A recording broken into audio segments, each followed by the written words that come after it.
Hey, what is up? Welcome back, everybody. Good to see you. So this is going to be units 2 and 3 of macroeconomics to help everybody prepare and get ready and review for the AP macro exam, which is, of course, coming up in just less than a week, I do believe, right? So next week, Wednesday is macro, and then Thursday is micro, something like that. You guys will know when to take the test. I'm sure you'll get emails and all of that stuff. So we're going to go through units 2 and 3. The reason we're not doing unit 1 is that in a previous video I just made at 1 o'clock, it's called units 1 and 2 of micro.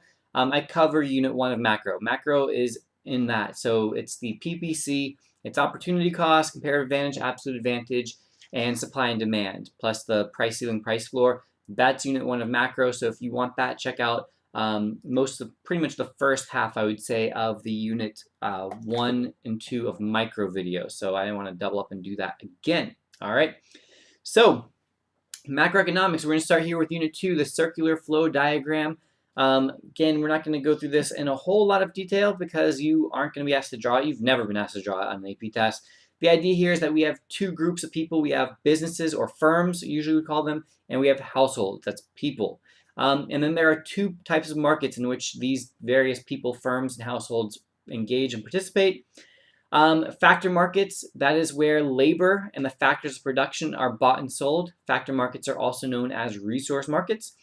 And then we have product markets. That is where goods and services are bought and sold.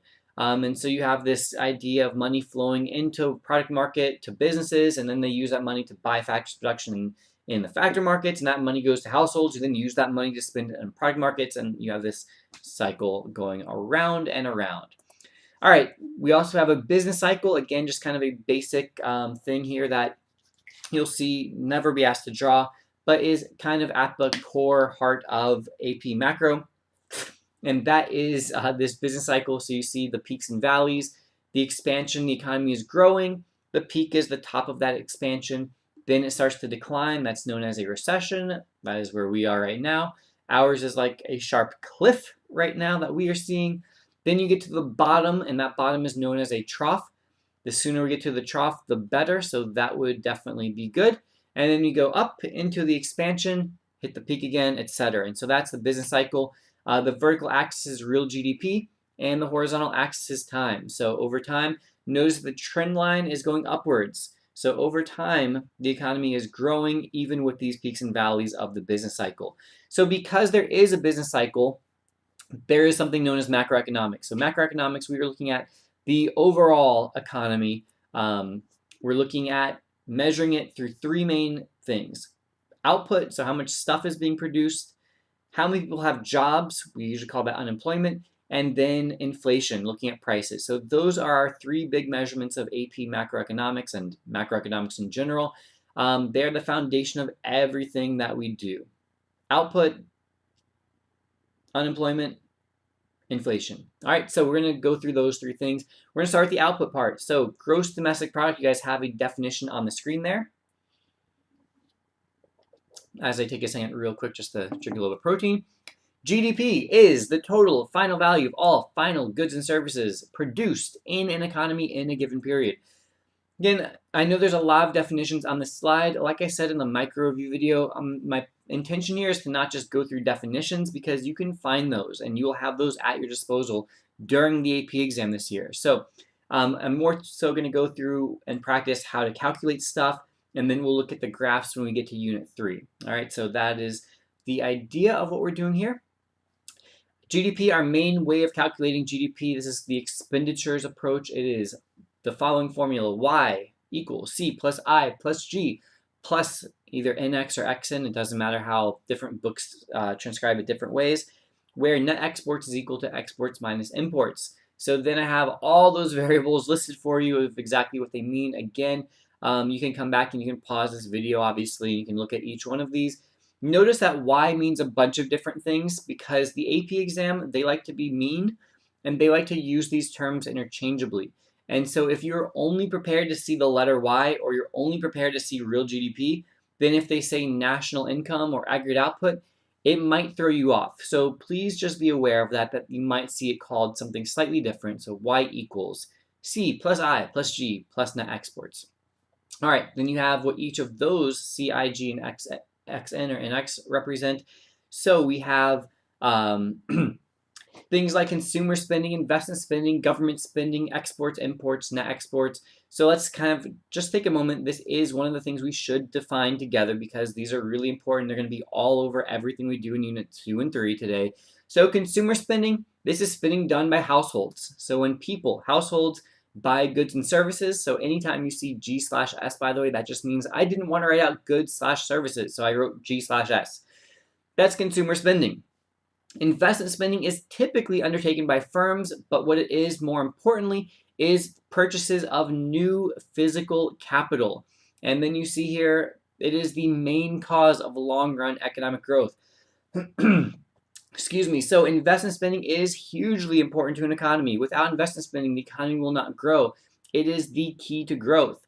So investment spending, we are talking about purchasing new physical capital. Capital is machines, tools, factories. It's basically stuff that is used to make other stuff. And the more stuff we have that can make more stuff, will make workers more productive and will lead to economic growth in the long run. So it is a very important thing to have. We also have government spending, which is basically what it sounds like. It's governments purchasing goods and services. The thing that it's not is that government transfers don't count. Government transfers we'll talk about more later, but that refers to things like when the government gives you a check. So if you or somebody in your family is unemployed right now, they will be getting a check from the government. That unemployment check is not considered government spending in macroeconomics because they are not getting a good or service in exchange for that. So it does not add to GDP. So government spending does not, or government transfers don't count as government spending. Exports is when people in the US buy something from another country. Imports when people in the United States make something and they sell it. Or sorry, I think I said that backwards. Let me just start again. Exports are when people in the United States make something and they sell it to people in other countries. Imports are when people in the United States buy something that was made in another country. All right. Glad I helped save you, Donnie. It was real. All right, so then we get to nominal and real GDP. So some of you might have caught that I used the word real GDP real quick on the last slide. So what do these two terms mean? So we now put our GDP into two different camps. We call it either real or nominal. Nominal GDP, that's calculated using this year or a given year's prices and output. So we just say, all right, this is how much was produced in 2020, and this is how much it cost. So you just multiply the price times the quantity, and that gives us nominal GDP. That is not a very useful number though, because constantly both prices and output are changing. So if we look at nominal GDP, since it is using both of that year's prices and quantity, we can't tell whether, so let's say nominal GDP rose by 10% from this year to last year, we can't tell if that's because output increased or if it's because prices increased. So we don't really like nominal GDP. It's not very useful. On the other hand, real GDP, we calculate using the given year's output or quantity, but we use a base year price. So essentially we are controlling for changes in the price level. Whereas nominal variables, that's what we use in day-to-day life. Real variables control for inflation. So that is a very, very useful measurement for us. One other measurement up at the top is real GDP per capita. That's helpful too, because if we were to simply say that China has the biggest or second biggest economy in the world, well, that doesn't tell us very much. Like, are people in China actually living better and having a higher standard of living than people in Sweden, in Denmark? And the answer is absolutely not. So we have to take the population into account, and that helps, again, give us a more meaningful measurement of standard of living. All right, down below you have a bunch of different calculations. I'm not going to read those out to you. You can see them. You can screenshot that. You can do what you need to do. The one that we are going to focus on, you can see in red, real GDP. Two ways to calculate it depending on what they give you. If they have given you the price level and nominal GDP, then we just go nominal GDP divided by the price level equals real GDP. Or what we're going to do in this video, real GDP is equal, we would calculate by using, like I already said, the given year's output, but we multiply that by a base year prices. So again, we're going to control for the price level. So I think we're going to do that on the next slide. Oh, on this very slide. So we have a few numbers here. 2018 and 2019, we have prices, we have quantities. 2018 is the base year. So we start by doing the nominal GDP. That means we use the given year price and quantity. So we just go 4 times 100 for 2018 equals 400. 2018, we now use the base year price, but since we are in the base year, notice that the base year and the nominal GDP and real GDP are both exactly the same in the base year. That is not an accident. That will always be the way it is. $400 for both because we're using the given year quantity times the base year price, but since the given year is the base year, then they're the same. 2019, however, we'll see some changes. 2019, notice, nominal GDP, again, we use the given year 2019's prices times 2019's quantity. So $5 times 120 equals $600. But when we do the real GDP for 2019, we now go back and use the base year 2018 price times 2019's quantity. What this allows us to do is to know that when real GDP went up from 400 to 480, that $80 increase was totally and completely the result of the increase in output or quantity, that had nothing to do with the increase in prices. When we notice that the nominal GDP went up from 400 to 600, we don't know what to think. We don't know whether that was the result of inflation or whether it was the result of output increases. Real GDP, we know exactly what we're looking at. It was only because of the increase in output. Much more useful number for us. All right, unemployment. We should hopefully be able to go through this, I think, pretty quickly. You have 3 different unemployment calculations that we need to know. The labor force, that's the total number of unemployed people plus the employed people in an economy, people with jobs versus people without jobs who are looking. That's the definition for unemployed. You don't have a job and you're actively seeking for a job.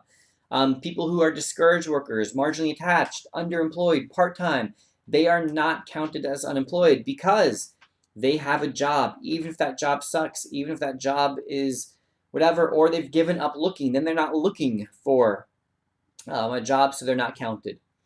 Labor force participation rate is the labor force, the total number of people that are employed or unemployed, divided by the population, and we only care about people 16 years in age and above. All right. Then we have the unemployment rate. This is the most common one that they would test, and that's where you have the number of unemployed divided by the labor force. That will be our unemployment rate. Person is asking, no, you don't need to draw graphs, and no, foreign exchange market is not on the AP test. You're absolutely correct about both of those things. All right, one of the most important relationships in AP Macro is written for you at the bottom in italics. GDP and unemployment are inversely related. When an economy produces more, we need more workers, so unemployment falls. When an economy is in a recession and not as much stuff is getting produced, we don't need as many workers, so unemployment will rise. That is very, very important. It'll come to play later when we get to Unit 3. All right, so real quick, just some practice with the numbers. Population, 200 million. Employed people, 120 million. Labor force is 150. So the question is, what is the unemployment rate? Well, it doesn't give you the number of unemployed people, but we can figure that out pretty easily, right? The labor force is the number of employed plus unemployed, and we have that as 150. Employed is 120, so it's just 150 minus 120 equals 30 million people are unemployed. So now we just take 30 million divided by the labor force, so it is 30 over 150, and we will simplify that down to 1/5. That is going to be 20% for us. All right, next question. What is the labor force participation rate? All right, so how much of your population is actually in the labor force? So we take the labor force divided by the population, 150 divided by 200. It is 75% is our labor force participation rate in this example. All right, again, a lot of definitions here. Frictional, structural, and cyclical unemployment. Those are our 3 types of unemployment. Frictional. The reason that a person is frictionally unemployed is that they are actively looking for a job. That is the cause of their unemployment, is to look for a job. So this could be a recent graduate from college. It could be somebody who was out of the labor force for a while and is now re-entering and starting to look for a job. But again, the cause of their unemployment is the act of looking for the job. Structural unemployment, this is due to a mismatch between a person's skills and the jobs that are available. So if we think of something like my skill is that I can be a cashier and then I get replaced by self-checkout. or my skill was I'm a toll booth operator and I get replaced by like sun passes and that kind of thing. That is structural unemployment. Cyclical unemployment is caused by changes in the business cycle. So specifically because of a recession. So right now we had an unemployment rate go from what, 3.7 to 14.7% in like 2 months. The vast majority of those people that are unemployed right now, that is cyclical unemployment. All right, so that is specifically caused by a recession. All right, now we have something known as the natural rate of unemployment. It is not zero. So a healthy economy will still have a positive rate of unemployment. Frictional plus structural equals the natural rate of unemployment. And if an economy is doing well, we will still have people entering the labor market and looking for a job. So that frictional is not a bad kind of unemployment.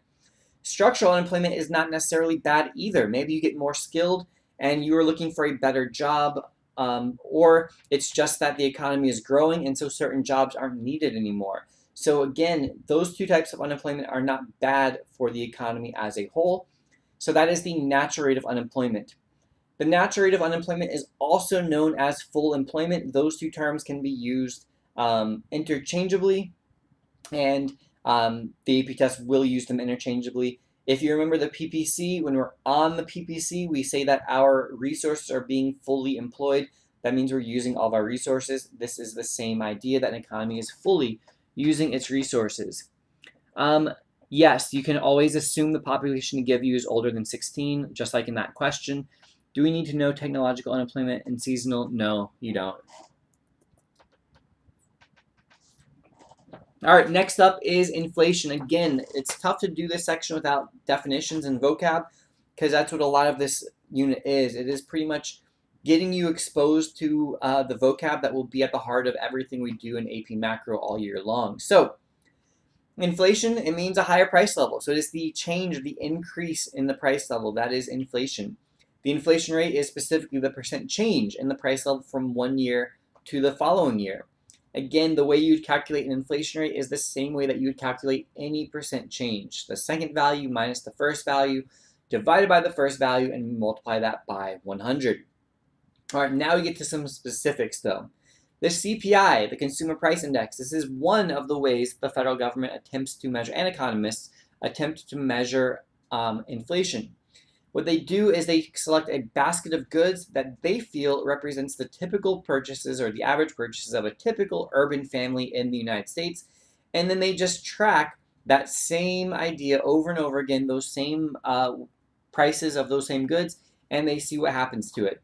That's not the best measure of inflation because it has things like a substitution bias, whereas the market basket, the CPI, will continue to buy the same number of things. In real life, if the price of beef were to go up, we would substitute and buy more chicken.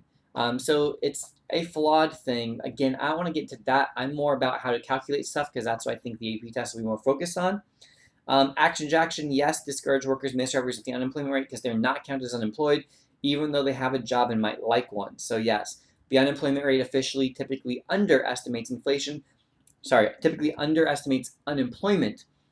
The CPI typically overestimates inflation because it doesn't account for substitution, doesn't account for like changes in the quality of stuff.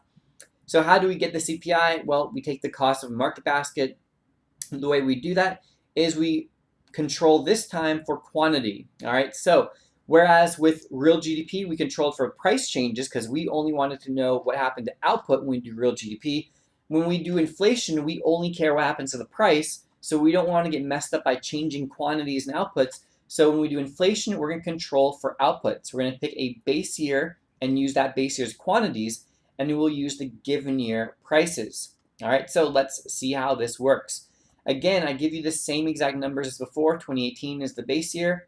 You have prices and quantities for 2018 and 2019. Cost of the market basket. Really, really simple. We take the base year quantity, which is going to be 100. 2018's quantity was 100, so we ignore 2019's quantity of 120. We do not use that, and we just take that given year price. So we have 2018 is 4 times 100 equals $400. 2019 cost of the market basket is $5 times the 2018 base year quantity, so it's 5 times 100, and that equals $500. Now we want to convert that into a price index. All right, so we now need to do the cost of the market basket in the given year divided by the cost of the market basket in the base year. So the base year is 2018, and that costs $400. The given year, so now if we are in 2018, then we do 400 over 400, right? Times 100, and that will equal 100.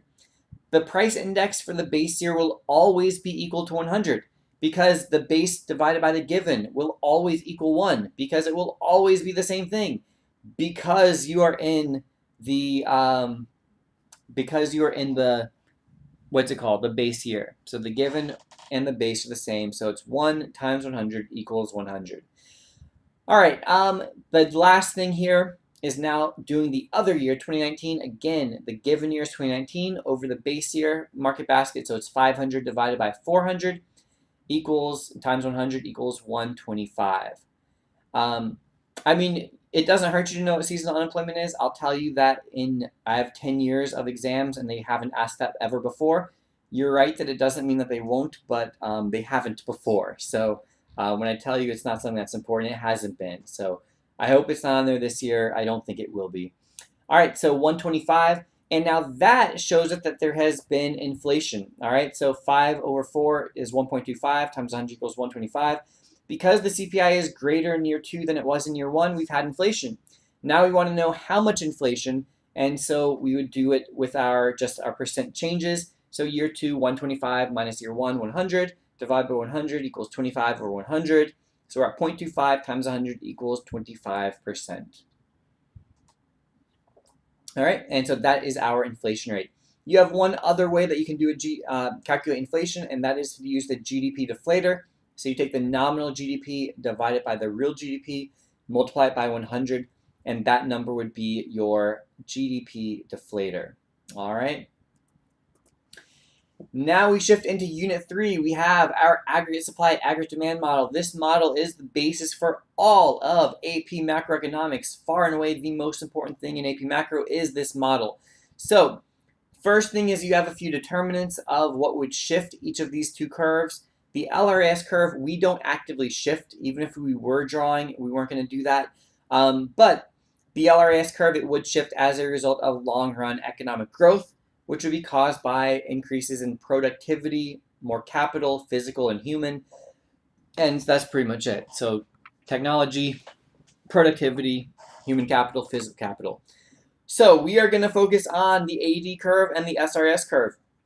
The AD curve, to keep it really, really simple, AD is equal to consumer plus investment plus government plus export spending. So aggregate demand refers to total spending in an economy. So C plus I plus G plus XN. So if it is anything involving any type of spending, it is the aggregate demand curve. If that spending increases, AD shifts right. If that spending decreases, AD shifts left. SRES, we're talking about how much is being produced. Again, not of any one single good, but of stuff in the economy overall. So it can't be the input of any one single thing like, cotton for t-shirts or oranges for orange juice. Now this needs to be economy-wide. So we're thinking of things like nominal wages. If firms have to pay their workers more, the SRS curve would shift to the left. Supply would decrease because it is more expensive now to pay workers. Productivity would shift the SRS to the right because now they can produce more with the same amount of inputs. Commodity prices, if oil prices, that's the one that we're thinking of basically. But if oil prices were to rise, the SRS curve would shift to the left because it's now, again, it's more expensive, so input costs have risen. And again, we're talking about inputs that have economy-wide significance. And lastly, changes in business taxes. If businesses are paying more in taxes, the supply would shift to the left. Less in taxes, it would shift to the right. Subsidy also shift to the right. Now, the really important thing, and this will be the most important thing that I talk about today, will be what is on this slide, is how do we go from the short run to the long run? In other words, why do we have two different aggregate supply curves? Why do we have an upward sloping one in the short run? Why do we have an LRAS vertical LRAS long run aggregate supply curve? That is by far the most important thing in macroeconomics in this class, is all about this. So the answer in italics towards the top, it says the shortened aggregate supply curve is upward sloping due to, as all of my students know, I make them say this about 4,000 times to me, Sticky wages. Sticky wages. That is why the short run aggregate supply curve is upward sloping. All right, so what does that mean? Sticky wages, we could also call them like fixed wages. Sometimes you might see that, but sticky wages is the more common term on the AP exam. These are wages that are slow to rise when unemployment is low, slow to fall when unemployment is high. So basically, the price changes, right, as we go upwards or downwards along the SRAS curve. As we go higher, the price is going up. We are going to produce more stuff, right? Quantity supplied is increasing the higher we go along our SRS curve. Why are firms willing to supply more? The answer is very simple. The price has risen and their costs have not risen in the short run, because the idea is that while we know, so remember I said that unemployment, so let's just think about it this way. Let's keep it simple. If we produce more, what do companies need to do in order to be able to produce more? They need to hire more workers. Well, if they hire more workers, that means the demand for labor is increasing, right? So demand curve shifts right. And what happens to the wage for those workers? It rises. The key insight, and this comes from John Maynard Keynes in the 1930s, his insight was that just because they're hiring more workers, those wages don't rise immediately. Those wages are slow to rise when they're hiring more workers. He also noticed that those wages are slow to fall when they are hiring fewer workers. So we have high unemployment right now, but wages aren't crashing. That's what the model would tell us. The model would say demand curve shifts left. Everybody should be getting pay cuts right now. And that's not happening for a lot of people because of sticky wages. A lot of contracts are negotiated months or years in advance. You just have social norms. The idea that a company would often rather, let's say that they have to spend 10% less on their labor costs. Most companies these days would rather reduce their workforce by 10%, so lay off 10% of their workers, than give everybody a 10% pay cut. Usually the pay cut is worse for morale. People start working less hard, all of that. And so we see that there is, in the real world, we have a lot of evidence to suggest that there is a lot of stickiness when it comes to wages. Another term I said they could be called fixed, and we could also call them rigid. So the idea is that they don't quickly move upwards or downwards. But notice that second red paragraph. Prices are rising, they're willing to supply more because they can charge the higher price and their input costs haven't risen yet.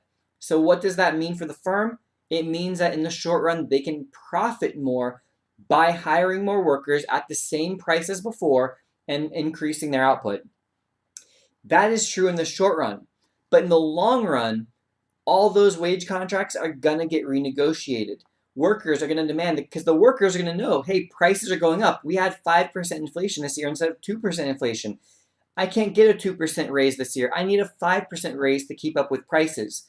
And so when the new contracts get set, we have now adjusted from the short run to the long run. Those wages have become flexible. They have now adjusted and gone up or down depending on the direction that they should be moving. And now we have a vertical long run aggregate supply curve. All right. Again, check out the macro videos. They start with the unit 3. I give this detail again, or this. It's the same explanation, just probably in a lot more words. Hopefully that helped and made some sense, because that is the most important concept in all of AP macroeconomics. And I earned a sip from my protein shake for that. All right. We have 3 starting points on the ASAD model. These are known, well, 2 of them are known as output gaps. So we have, from left to right on your screen, we have a recessionary gap. Then we have the economy in long-run equilibrium, and on the right we have an inflationary gap. So we are always looking at where our economy is relative to the long-run aggregate supply curve. Let's start in the center. In long-run equilibrium, actual output, Y, equals potential output, YP. That could also be known as YF, full employment output. This means that we are at the natural rate of unemployment. There is no cyclical unemployment. We are not in a recession. The economy is on the long-run trend line. All the resources are being 100% fully employed. So do we have unemployment here? Yes, we have frictional and structural unemployment. The key thing is we have no cyclical unemployment. We are not in a recession, nor are we truly in an expansion. We are on the trend line itself when we are on long-run equilibrium.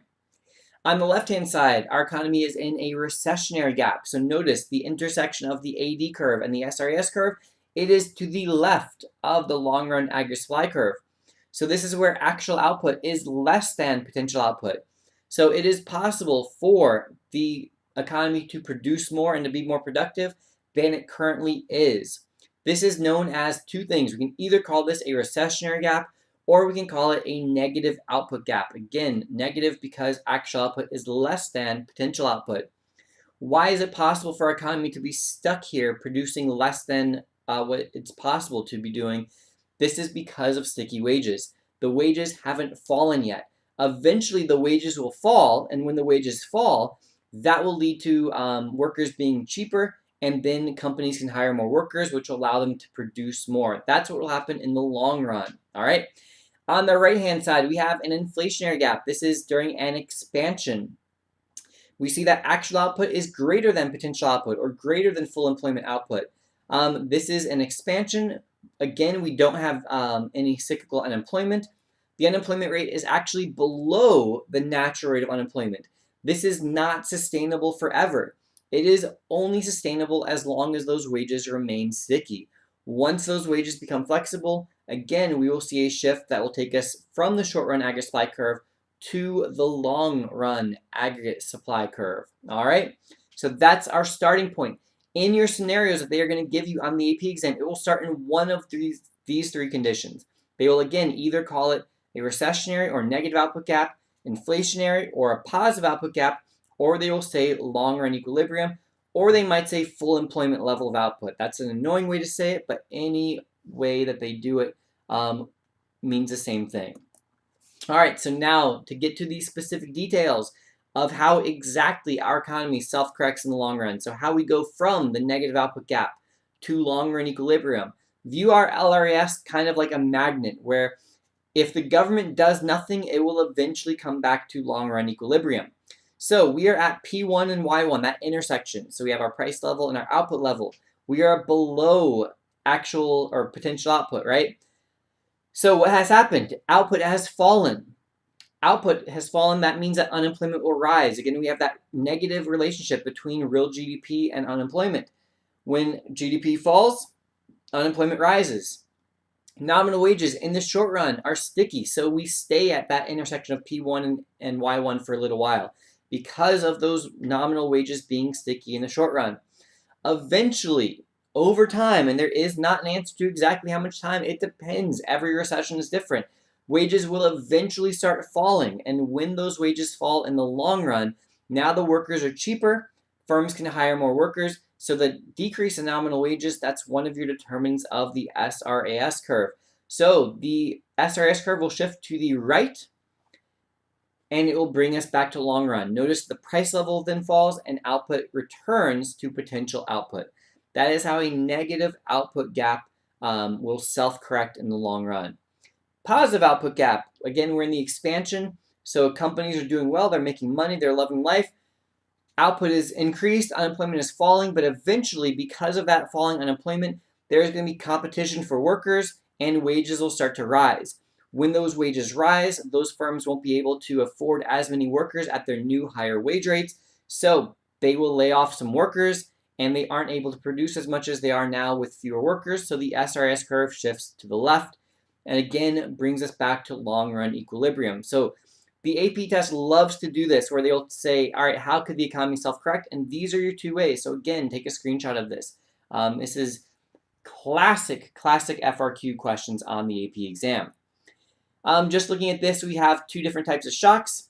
We have positive demand shocks. We have negative demand shocks, positive supply, negative supply. Again, it's just another way of saying the supply curve or demand curve shifting right or left. Positive means increase, negative means decrease. The one that is really bad for an economy is a negative supply shock. We do have a special vocab word for that. That is known as stagflation. All right, that is really tough for policymakers to deal with because we have higher prices and falling output. So that one kind of sucks. With that higher price level, we have both inflation and higher unemployment. All right, so we have established that the economy will self-correct in the long run if policymakers do nothing. But we have also established that we don't know how long it is to go from the short run to the long run. If we knew that it was 3 days, it would be really, really easy. Like we would just be like, let's wait and let it self-correct. But sometimes it might be months or years. And remember that there are people who are unemployed and who are struggling. And so there is a belief that there could be a role for government to try to alleviate that pain. And so you have seen that in real life. Federal government, last month, they passed a $4 trillion spending package. And Democrats have proposed another $3 trillion fiscal policy stimulus on top of the $4 trillion that was already spent. So we are seeing this in real life because we are way off to the left in our recessionary gap. Like the worst recessionary gap we have had since the Great Depression. That's how bad it is right now. So fiscal policy, we were talking about tax and spending policy. So anything involving the government spending, government transfers, or changing the tax rates.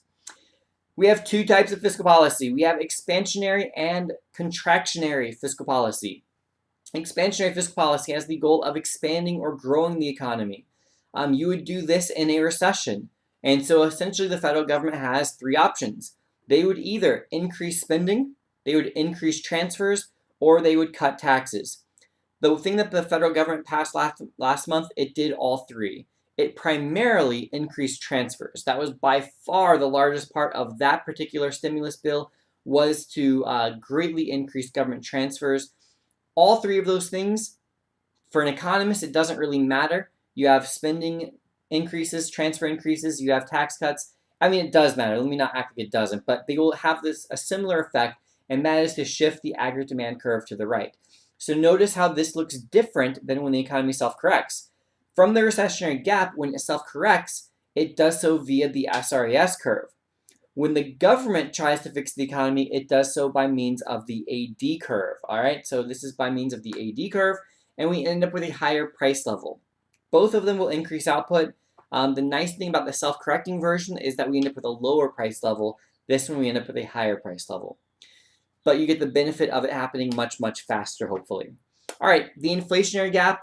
This one, the government can step in. Again, you would wonder why would they try to stop this? The economy is actually doing really well. The answer is that if we're in an inflationary gap, we could end up with exactly that word, inflation, and you don't want too much inflation, so they might try to slow down the economy to bring it back to normal. So you would cut spending, you would cut transfers, or you could raise taxes to do that. Could you explain the effect of fiscal and monetary policy on the real and nominal interest rates? That is something that we can do in Unit 5. To touch on that really quickly, expansionary fiscal policy would raise interest rates. Expansionary monetary policy would lower interest rates. So fiscal and monetary policy have opposite effects on interest rates. And that is true of both nominal and real. All right, we are closing in on the end here. We have automatic stabilizers. These kick in without any new action by policymakers. So there is some fiscal policy transfers that they have already made. Down at the bottom, you see some examples: unemployment benefits, Medicaid, food stamps, welfare. These are programs that we already have created. And as the economy gets worse, more people will just naturally qualify for these programs. So they are automatic stabilizers. Congress, the president, they don't have to do anything, and automatic stabilizers will kick in. They will automatically make fiscal policy expansionary during a recession, because more people will qualify for these benefits during a recession, and they will make it automatically contractionary during an expansion, because fewer people will qualify for these programs. All right? So that's automatic stabilizers. Again, in bold and italics there, an important thing: automatic stabilizers are not part of the economy self-correcting. The economy self-correcting means that there is zero action taken by policymakers ever. While it is true that automatic stabilizers involve no new action by policymakers, policymakers did create the programs in the first place, so this is not the economy self-correcting. Automatic stabilizers will affect the AD curve, just like other types of fiscal policy. All right, and the last concept for today is about multipliers. We have two multipliers. We have a spending multiplier, and we'll get to the tax multiplier in a minute. This is also from your boy, John Maynard Keynes. He said that an increase in spending of X dollars will lead to an increase in real GDP, or total spending, that is more than the initial amount spent. Really simply, what he means is if the government were to spend $1 today to try to kickstart the economy, that GDP will rise by more than $1 because the people who got that dollar will then spend that dollar, and they'll spend it, and they'll spend it, and it'll circle through the economy, and so it will have a larger impact on total spending than just the amount that the government spends. So the multiplier is absolutely an argument in favor of the government increasing spending during recessions or cutting taxes. So it's an argument in favor of fiscal policy. All right, so we have two terms, MPC and MPS, marginal propensity to consume or to save. This is saying how much more will you consume as a result of an increase in your disposable income. Disposable income is money that you have left over after you pay your taxes and receive your transfers, if you got any. So your disposable income rises by $100. What percent of that 100 will you now spend? That's your MPC. What percent of that will you now save? That's your MPS. Because we are dealing with those are your only two choices, MPC plus MPS has to equal 100%, or as we write it, it will equal 1. Because we don't write MPCs and MPS as percent. We would say 0.75, not 75%. All right, so if your MPC is 0.75, that means your MPS must be 0.25. They will always add up to 1. And then we get to the important part. It is bolded for you. The expenditures multiplier is 1 over the MPS. We could also just say that that is the reciprocal of the MPS if you are so inclined. This is how it will look on the AP test. It will say that the government increases spending by a certain amount, in this case, $10 million. By how much will GDP increase if the MPC equals 0.75? First thing to do is to calculate, all right, what is our multiplier? So if the MPC is 0.75, we know that the MPS must be 0.25 because they add up to 1. So it is now 1 over 1/4, and I would encourage you to do this as fractions. It's just easier because instead of doing what's the reciprocal of 0.25, that's a little weird. What's the reciprocal of 1/4? That's easy. It's 4. So the multiplier equals 4, and now we just use the multiplier to do what its name suggests, and we multiply. All right, so 4 times $10 million, that is our spending increase. 4 times $10 million equals $40 million. And that will be the total increase. So again, the government spends only 10, but the GDP rises by 4 times that amount, $40 million. Again, you see how this is an argument in favor of fiscal policy being used. Last thing we have is the tax multiplier. Same idea, the formula is slightly different. Spending multiplier is 1 over MPS. Tax multiplier is the MPC over the MPS. So the tax multiplier will be smaller than the spending multiplier. So you have the example on here. Same thing, except now the government is cutting taxes by the same amount as before. It is $10 million. So we want to know how much will GDP increase by. We have the same MPC. The multiplier this time, instead of being 1 over 1/4, it is now 0.75 over 0.25. That means the multiplier is only 3 this time, whereas the spending multiplier was 4. Tax multiplier is 3. So this tax cut will lead to 3 times the $10 million. It will change GDP or increase GDP by $30 million. All right, so you see that it is a different result than on the spending multiplier. All right, so they love to have you compare tax multiplier versus spending multiplier. Again, this is a lot of stuff I would absolutely expect to see on the AP exam next week. You guys have a great day today. Thank you for watching. Those of you who are my students, I'm glad that you did tell the others to watch. Those of you who aren't, thanks for coming by, checking my stuff out for econ. I know that you're used to me being with Gov, but I do have a econ playlist for both macro and micro, so if you want to check those out, that's cool. So again, yeah, thank you guys for being here. You know what time it is. This has been a La Money production. So leave you with a couple of pictures of the goats, and I will see you guys next time. Nope, that's the wrong button. So that's what my control panel looks like if you were wondering. See you guys next time. For real this time.